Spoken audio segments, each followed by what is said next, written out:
हाय नमस्कार साथियों, स्वागत है आप सभी का आपके अपने YouTube channel exam with Ashok में। आशा करते हैं कि आप लोग स्वस्थ होंगे और अपनी तैयारी को भी बहुत बढ़िया से कर रहे होंगे। उसी तैयारी में चार चांद लगाने के लिए मैं एक क्लास और लेकर आपके साथ आ गई हूँ, जो मैथ्स सीटेट पेपर 2 PYQs जो हमारी सीरीज चल रही है उसी का एक अगला सेशन हम लेकर आए हैं। हमारे साथ आप बने रहिए, कॉपी पेन लेकर बैठिए। अगर आप पेपर 1 की भी तैयारी कर रहे हैं मैथ की, तो 1 और 2 यहाँ से हो जाएगा। एक बात वीडियो देखने के बाद आपके मन में जरूर आएगा कि सर आप ये तो मैथ पढ़ा, पेडागॉजी कहाँ है? बेटा उसकी अलग से पढ़ा दूंगा, जिससे कि अगर आप पेपर के लास्ट टाइम में, बच्चे इंटरेस्ट कम लेते हैं उसमें, तो उसकी अलग से जब क्लासेस बना दूंगा तो आप वहाँ से आराम से देख सकते हैं। ठीक है ना बात? तो जैसे ये पूरी सीरीज कंप्लीट हो जाती है, वो वाली भी सीरीज आपको प्लेलिस्ट में मिल ही जाएगी, तो कोई दिक्कत नहीं है। लगातार हमारे साथ आप बने रहिए और आप विश्वास करिए कि अगर आप पूरी क्लास देख गए तो एक एक सवाल आपको पता चल जाएगा कि सीटेट में ऐसा ही एज इट इज आने वाला है। क्योंकि आपको पता है कि किसी भी एग्जाम को देने से पहले PYQs लगाना उतना ही इम्पोर्टेंट होता है जितना कि आप पूरे एक साल तैयारी किए हों। अगर आप PYQ लगा के नहीं गए तो कोई फ़ायदा नहीं है। ठीक है ना? अगर कुछ नहीं पढ़ा है तो फिर आप PYQs लगा के भी आप काम कर सकते हैं। ठीक है ना? तो बिना देरी किए हुए सेशन का आगाज करते हैं। और आज का जो मेरा पहला क्वेश्चन है, ऐसे क्वेश्चन में बताओ क्या है, कुछ है क्या? लगाइए, आपके पास 30 सेकंड का समय है और जल्दी से बताइए इस सवाल का आंसर। कराइए यदि 3.101 माइनस 2.11 माइनस के इक्वल टू 2.65 माइनस 0.256 है, तब 1 माइनस के का मान क्या है? 1 माइनस के का मान क्या है? आपको ये पता है कि ये दोनों हैं, जो ये दोनों, ये क्या है? सेम साइन में है, और ये दोनों क्या है? सेम साइन में है। ठीक है ना? तो मुझे इतना पता है कि ये इधर आएगा तो इसके साथ जुड़ जाएगा, ये इधर जाएगा तो ये वाला इधर आएगा तो जुड़ जाएगा। ठीक है? और 2 2 4 हो जाएगा, और के का जो मान आएगा वो माइनस में आएगा। किस में आएगा? माइनस में। देखो कैसे, के उधर लेके जाऊंगा तो के ये उधर जाएगा उसके साथ, तो क्या होगा? ये वाला तो जुड़ जाएगा। तो 3 डिजिट में 6 1 कितना हो जाएगा? 7 हो जाएगा। आप कहेंगे यस सर। और 5 रहेगा ये, ठीक, और 2 1 3 है, और ये 3 दशमलव, ये क्या रहेगा? माइनस में। कोई दिक्कत यहाँ पे? सॉरी, प्लस में। माइनस नहीं रहेगा, क्या रहेगा? ये प्लस में ही रहेगा। माइनस क्यों रहेगा भाई? माइनस क्यों रहेगा? मैं तो के को उधर लेकर गया हूँ। ठीक है? और माइनस में ये उधर गया है तो दोनों जुड़ जाएंगे, लेकिन माइनस में होंगे। तो 4.76, 5 1 6 6 1 7 और 4.76, इस पे एक जीरो लगा सकते हो आप, कोई दिक्कत नहीं है। इसको घटाएंगे तो के का मान माइनस में आएगा। अब के का मान माइनस में आएगा तो आंसर प्लस में आएगा, क्योंकि ये पहले ही बता रहा था कि ये प्लस में आया है। और आंसर देखो कैसे आया है, तो ये पता था या तो बड़ा होगा 1 से या तो छोटा होगा। तो 0 में से 7 जाएगा, नहीं जाएगा, तो क्या बचेगा? यहाँ पे 3 आ जाएगा। आप कहेंगे यस सर। ठीक, तो मुझे इतना पता चल गया कि आंसर जो कुछ भी होगा वो लास्ट में यूनिट डिजिट 3 आएगा। तो ना तो ये हो सकता है और ना ही ये हो सकता है। और 1 से अधिक आएगा तो इसका मतलब है कि 2.03 आएगा, 2.403 आएगा। पूरा सवाल कभी भी सॉल्व करने की कोशिश मत करो। पूरा क्वेश्चन अगर सॉल्व करने की कोशिश करेंगे आप तो टाइम वेस्ट हो जाएगा। आप करके देख लीजिए। अरे भाई सीधी सी बात है, जब मैं जान गया के की मान क्या आएगा? प्लस आएगा, तो 1 ये प्लस आ जाएगा, तो आंसर जो भी होगा 1 से बड़ा होगा। तो ये दोनों आंसर नहीं आ सकता। जैसे इसके साथ मैंने देखा, तो यहाँ पे मैं देखो, मैं के की वैल्यू 1 प्लस कुछ भी रखूंगा, लास्ट में 3 रहेगा, तो 3 आना ही आना है। तो जैसे मैंने 3 देखा तो मैंने कह दिया यही है। बस आगे करके मैं दिखा देता हूँ आपको। ठीक है ना? 10 में से 3 गया, यहाँ बचा 5 में से 5 गया, 0 हो गया। ठीक, और यहाँ पे बचा कितना? 7 में से 3 गया तो क्या हो जाएगा? 4, और 4 में से 3 गया 1, ये हो गया। और आपको क्या करना है? यहीं रखना है इसको। तो आप लिखेंगे 1 प्लस 1 प्लस 1.403, तो कितना हो गया? 2.403। क्या यहाँ तक कोई दिक्कत किसी बच्चे को? आप कहेंगे नो सर, कोई दिक्कत नहीं है ना। सबको समझ में आया कि नहीं आया? चलते हैं अगले उस पे। मानक रूप का मतलब क्या होता है? मानक रूप का मतलब ये होता है कि बेटा पॉइंट के बाद कोई, पॉइंट के पहले सिर्फ एक डिजिट होगी, पॉइंट के पहले सिर्फ एक डिजिट होगी और नहीं होगा। क्लियर है बात? तो बात यहां पे ये है कि मानक रूप का मतलब होता है कि एक ऐसी संख्या लिखो जहां पे पॉइंट के पहले सिर्फ एक डिजिट हो। तो पॉइंट के पहले जीरो है, माना नहीं जाएगा, ये आंसर हो नहीं सकता। पॉइंट यहाँ लगा सकते हो, ये माना जाएगा, ये माना जाएगा, तो ये ऑप्शन नहीं बन सकता।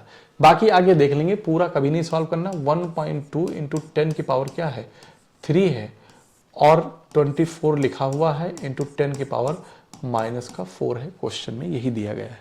ठीक है ना, ये ऊपर जाएगा 10 पावर 7 हो जाएगा। आप मेरी बात ध्यान सुनिए, इसको मैं यहाँ करूँ तो नीचे में क्या लिखूंगा, 10 लिखूंगा, और 12 दुनाई में क्या लिखूंगा, 24, और 1/2 कितना हो जाएगा, तो ये हुआ क्या, ये -3 हो जाएगा, तो ऊपर जाएगा 6 हो जाएगा, तो 1/2 इंटू 10 की पावर 6 हो गया। और 1/2 को 0.5 इंटू 10 की पावर 6 लिखेंगे, बोलो लिखेंगे लिखेंगे। तो आप ये जानते हैं कि इसको एक इधर राइट लाऊंगा तो 10 की पावर किससे, माइनस से गुणा हो जाएगा। ठीक है ना, ठीक है। अब जब मैं इधर लेकर आया, मेरी बात ध्यान सुनना, तो यहां पे क्या है कि 0.5 10 पावर 6, आप कहेंगे 0.5, लेकिन मैंने आपसे क्या कहा, ये नहीं है, तो फिर पॉइंट को राइट शिफ्ट करेंगे तो 10 पावर माइनस हो जाएगा।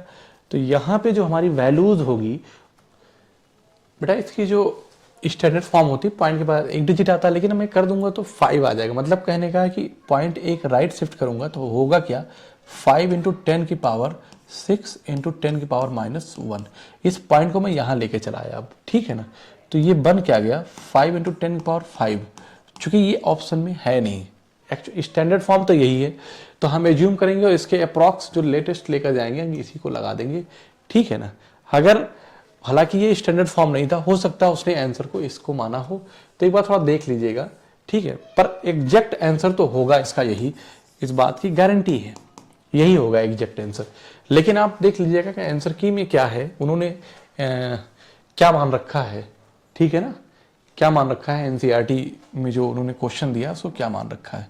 अगर हो सकता है फिर उन्होंने यही माना हो आपको, ये वाला, पर ये गलत है। एग्जैक्ट आंसर वो है, नहीं तो आप इसको मानेंगे, ठीक है ना।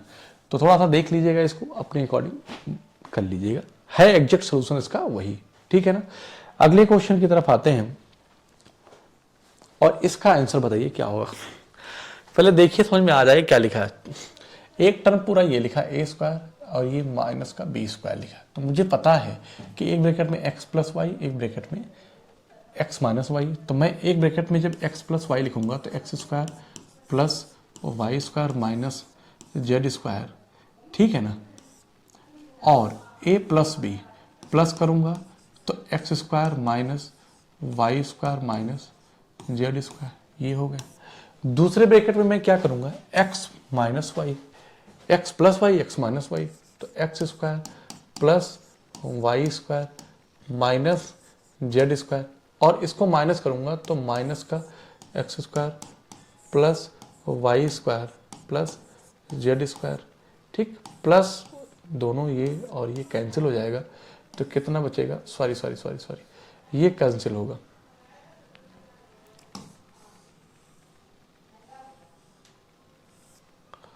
क्या होगा, x square plus y square minus z square, ठीक। तो प्लस जेड स्क्वायर और ये हमारा बचा रहेगा, ये कट जाएगा। इसका मतलब है कि ये वाला टर्म भी यहां मैंने गलती से काटा इसको,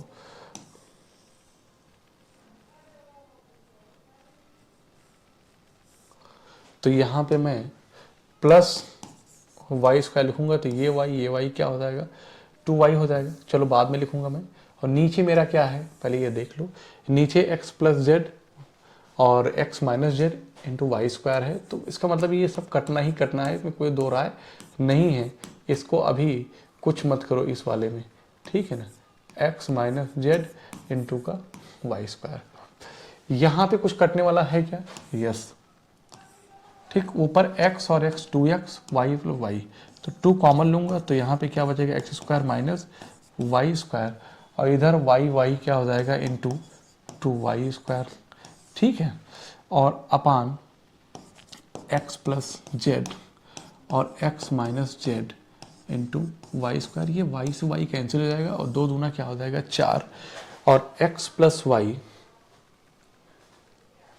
सॉरी x प्लस जेड रहेगा बेटा, x बचा जेड बचा है, क्या बचेगा जेड स्क्वायर, तो इससे ये दोनों कैंसिल हो जाएगा और 2 दूना क्या बचेगा 4। तो 4 आपका आंसर आ जाएगा। कुछ भी नहीं है, देखने में इतना हार्ड सा है पर मुझे लगता नहीं कि इस सवाल में कुछ भी है। क्लियर है बात? आप कहेंगे यस सर। अगले क्वेश्चन की तरफ अगर हम आए तो उससे पहले आप इसको देख लीजिए क्या किया गया। कुछ भी नहीं किया, बहुत सावधानी से करने की जरूरत है। इस सवाल का आंसर बताइए। अब आपके पास 30 सेकंड का समय है कि निम्न व्यंजक में एक्स स्क्वायर और एक्स के गुणांकों का योग क्या है। ठीक है, कि गुणांकों का योग क्या है, जल्दी से बताइए आप। तो आप ये कहेंगे, आप कहेंगे क्या, बताइए जरा। आपके पास 30 सेकंड का समय है और लगा के बताइए क्या होगा। ठीक है, लगा के बताइए क्या होगा। तो x minus 2x square plus x minus 15 और ये दिया है, योग निकालना है। निम्न व्यंजक में एक्स स्क्वायर और एक्स के गुणांक, कुछ नहीं, आपको पॉलिनोमियल्स का गुणांक गुणनफल आता हो तो आप आराम से सवाल बना पाएंगे, कोई दिक्कत नहीं है। इसका मतलब इस वाले को इसके साथ गुणा करो और इसका इसके साथ गुणा करो, एक्स स्क्वायर एक्स के गुणांक निकाल लो और उनका सम कर लो, बस और कुछ करना नहीं है। तो एक्स से गुणा करूंगा तो 2x क्यूब हो जाएगा प्लस एक्स स्क्वायर माइनस का 15x, ये आएगा minus 4x square minus 2x minus minus plus कितना हो जाएगा 30। ठीक है ना, ये माइनस है, अभी इसको ऐसे लगा रहने दो।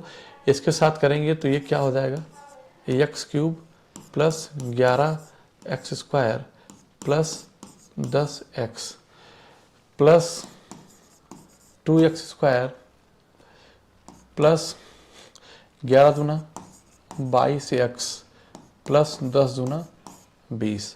ठीक है ना। अब जो कुछ भी होगा आगे स्टेप में लिखेंगे।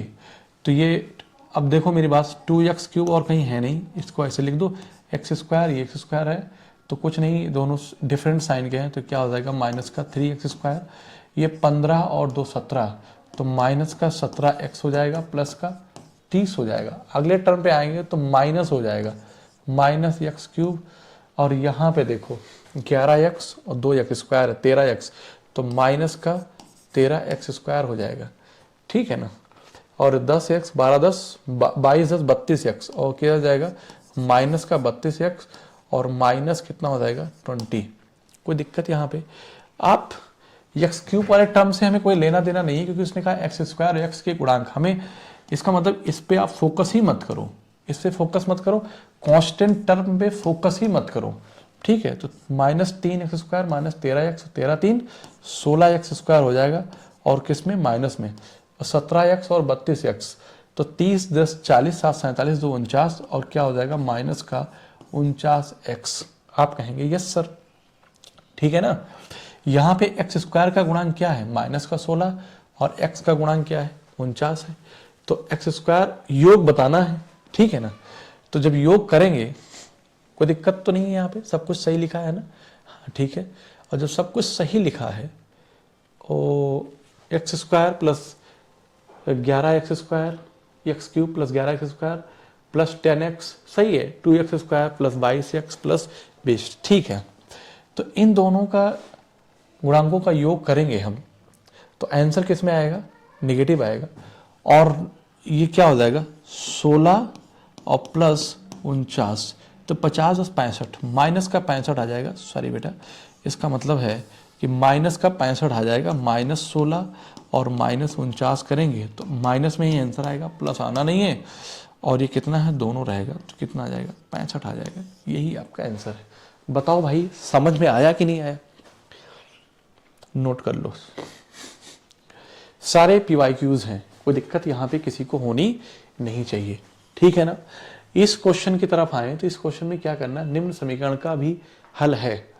y प्लस 6/4 y माइनस 3/5 ये समथिंग लिखा हुआ है। ठीक है ना, आप यहां से जाएंगे तो क्या लिखेंगे 5y प्लस 23।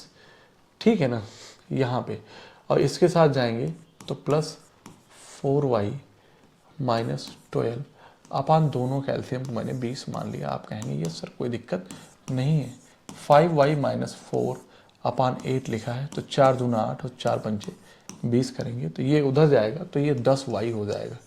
ठीक है ना, समीकरण का हल निकालना है। यहाँ से हमें y वेरिएबल है, y की वैल्यू रखेंगे, जहाँ रखेंगे LHS RHS सेटिस्फाई कर गया तो वही हमारा आंसर हो जाएगा।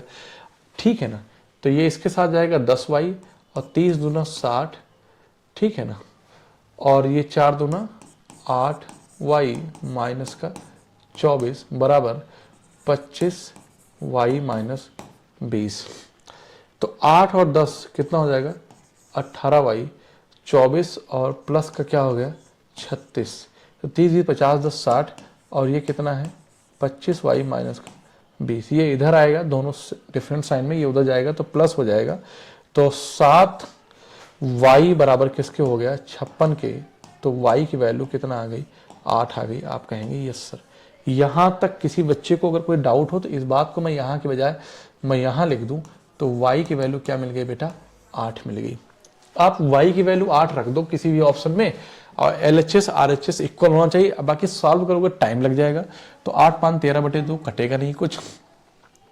यहाँ पे देख लो 8 5 13, 8 - 5 करोगे 3 आ जाएगा, 8 - 3 तो करना ही पड़ेगा, ठीक है। 8 5 13/2 प्लस 1/4 है, 1 बटे बराबर है, ठीक 13/2, 1/4 प्लस 8 3 11 कितना है 5, 5 और 44, 44 और 5 49/20, 49/20 कभी आ ही नहीं सकता दोनों बराबर, ठीक है। तो पहला ऑप्शन नहीं बनेगा।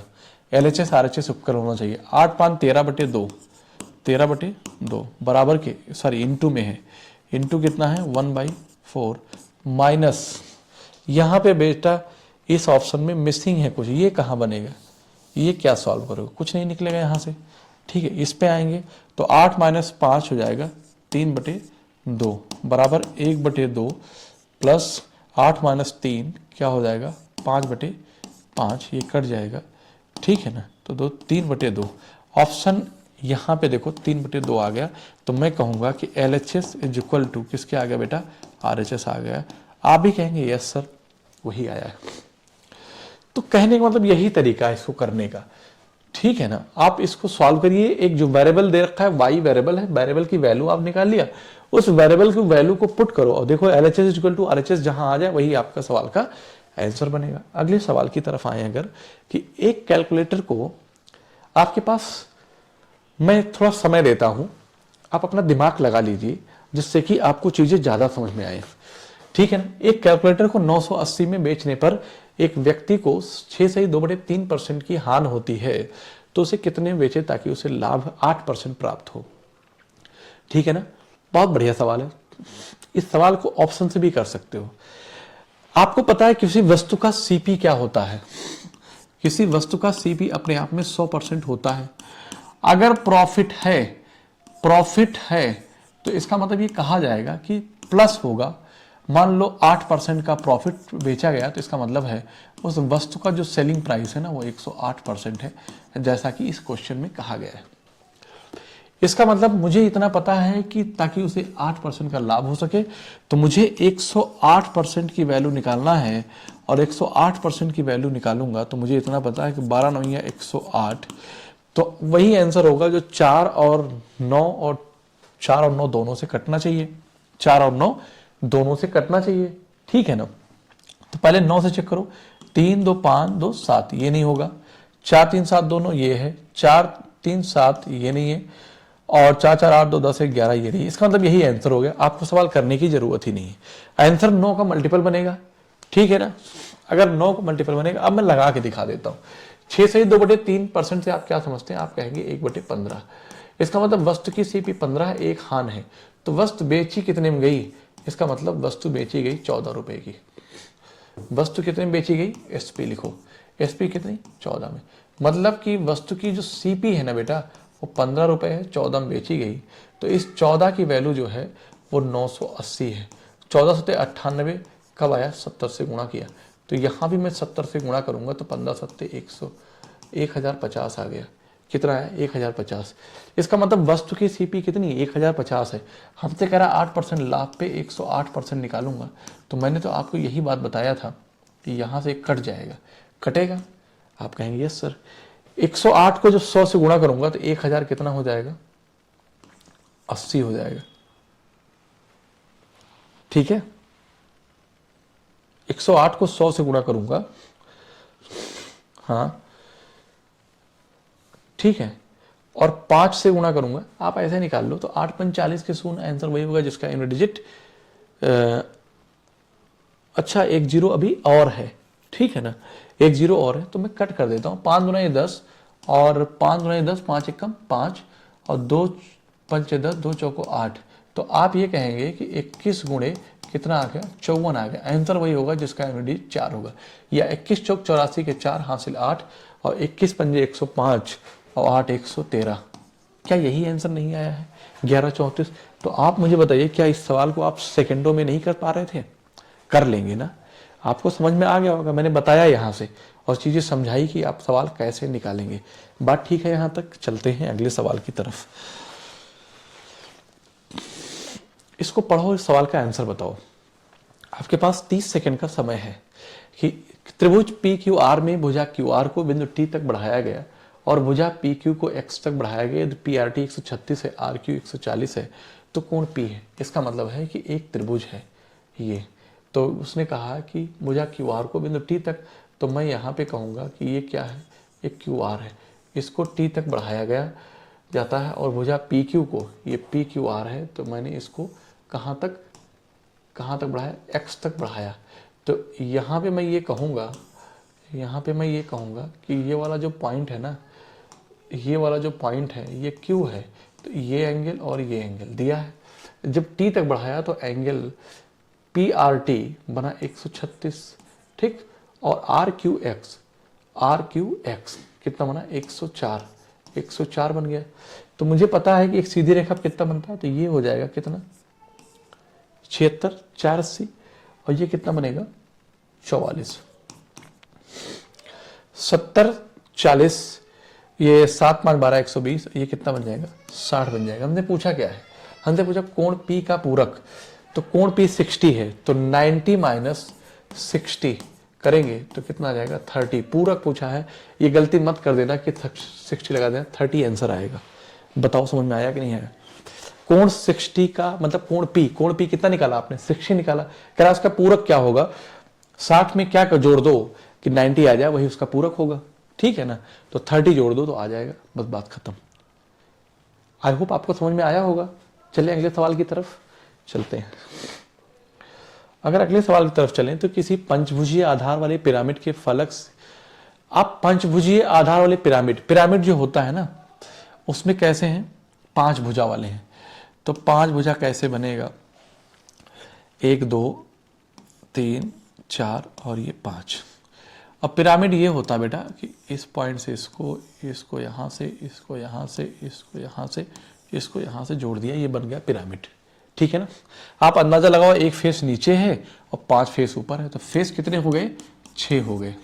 किनारे कितने होंगे, 1 2 3 4 5, तो देखो 1 2 3 4 5 6 7 8 9 10, तो एजेस कितनी हो जाएंगी, 10 हो जाएंगी। अगर नहीं समझ में आ रहा है तो इस बात को रट सकते हो, क्योंकि 3D फिगर में अगर होता तो बता पाते। अभी देखो देखता हूं, अगर 3D में ले आता हूं इसको, तो ठीक है ना।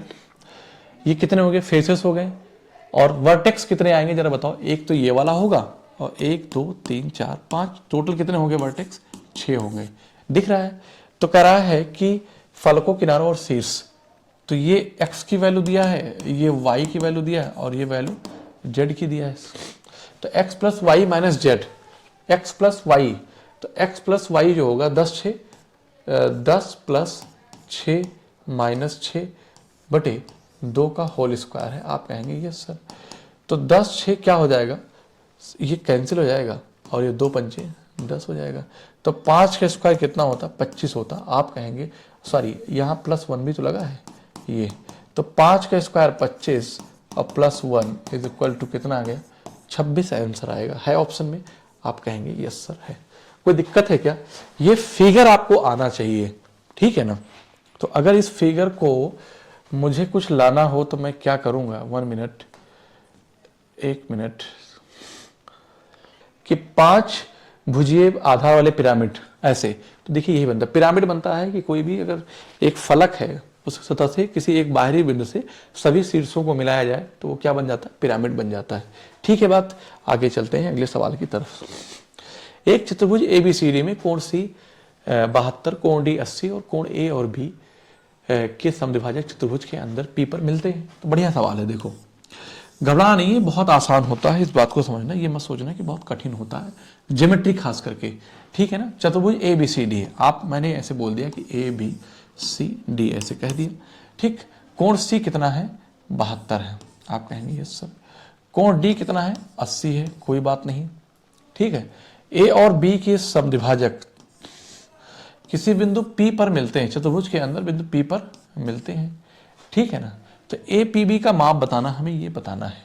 मुझे पता है कि ये जो कि समद्विभाजक हैं, तो अगर ये x है तो ये भी क्या होगा x होगा, और ये y है तो ये भी क्या होगा, ये y होगा। मुझे ये निकालना है, ये दोनों पता चल जाए दोनों का सम, तो 180 माइनस, मतलब कहने का है कि एंगल जो P है ना, वो जो P है वो 180 माइनस क्या हो जाएगा, minus angle of x plus y minus angle of x plus y, ठीक, यही तो होगा। एंगल P का मान 180 में से इन दोनों घटा दो, यही मिल जाएगा बस। तो मैं कहूंगा कि ये पूरा कितना है, ये 2x है, और ये पूरा कितना है 2y है। तो इसको किसी भी चतुर्भुज के चारों कोणों का सम, इसका मतलब 880 plus 72 plus 2x plus 2y is equal to 360 के, ठीक है ना। तो 2x 2y कॉमन ले लूंगा यहाँ पे, तो x प्लस वाई मिल जाएगा, ठीक है। और इसको जाऊंगा उधर मैं, तो 8 7 15 152, 360 माइनस 152, इसको कट करूंगा तो कितना आ जाएगा 180 माइनस 214 2 12, 76 4 80 कितना आ जाएगा 104 डिग्री आ जाएगा। आपको समझ में आ गया होगा आई थिंक। तो x प्लस वाई का जो मान आया वो कितना आ गया 104 डिग्री आ गया। और मैंने तो आपको बताया है यही कि p का मान निकालने के लिए कि 180 माइनस 104 घटा दो, यही तो आपने निकाला, यही 104 घटा दिया तो कितना आ गया 76 डिग्री आ गया। 76 है ऑप्शन में, आप कहेंगे यस सर है। 76 है ऑप्शन में, आप कहेंगे यस है। क्लियर है आपको? क्या मेरी बात इतनी यहां तक समझ में आई कि नहीं है? तो अगले सवाल की तरफ आए, नोट कर लीजिएगा और समझ लीजिएगा। अगर नहीं समझ में आता तो आप कमेंट बताइएगा, दोबारा सवाल को हम ले लेंगे किसी अदर सेशन में और ऐड करके समझा देंगे अलग से सारे डाउट को। आरोही क्रम में व्यवस्थित प्रेक्षणों 11 12 14 18 x प्लस 2 22 22 25 और 61 का माध्यक 21 है, मीडियन 21 है, तब 23x प्लस 7 का मान क्या होगा, है ना। और सही लिखा है इसमें, the median of the observation, ठीक है कोई बात नहीं। तो आप क्या करो ना कि का मीडियन आरोही क्रम में व्यवस्थित प्रेक्षणों, ये किस कैसे व्यवस्थित है, आरोही क्रम में है ही व्यवस्थित, का माध्यक 21 है। तो जब 12 14 18 और x प्लस 2 22 22 25 और 61 इधर दिया था बेटा, ये छूट गया था मुझसे। तो मैं कहता हूं जब भी मीडियन निकालते हैं तो एक इधर से एक इधर से एक इधर से एक इधर से एक इधर से एक इधर से एक इधर से एक इधर से x प्लस 2 है। इसका मतलब ये है कि जो हमारा यही मीडियन कहलाएगा। ये कह सकता हूं कि x प्लस 2 बराबर किसके 21 के, तो x बराबर कितना हो जाएगा 21 माइनस 2, 21 माइनस 2 कितना हो जाएगा 19। तो 19 या 57 और 7 कितना हो जाएगा 64 हो जाएगा। तो 3x प्लस 7 का जो मान होगा कि 3 गुणे 19 प्लस 7, तो 57 प्लस 7 तो 64 आ जाएगा आपका आंसर। यही 64 बन गया। आई होप कि आपको अच्छा लगा होगा और समझ में भी आया होगा, ठीक है। जब भी हम मीडियन निकालते हैं तो जो भी डेटा दिया होता है उसको अरेंज करते हैं इंक्रीजिंग और डिक्रीजिंग ऑर्डर में। हमने इंक्रीजिंग ऑर्डर में अरेंज किया तो कुछ इधर से कट किया, कुछ इधर से कट किया, तो x प्लस 2 की वैल्यू 21 के बराबर है। तो यहाँ से x की वैल्यू निकालूंगा तो वहाँ पे हमें 19 निकल आई। तो 3x प्लस 7 का मान मुझसे पूछा गया था तो 64 हो गया। आज के लिए इतना रखते हैं, मिलते हैं अगली क्लास में। आज के लिए बस, ठीक है।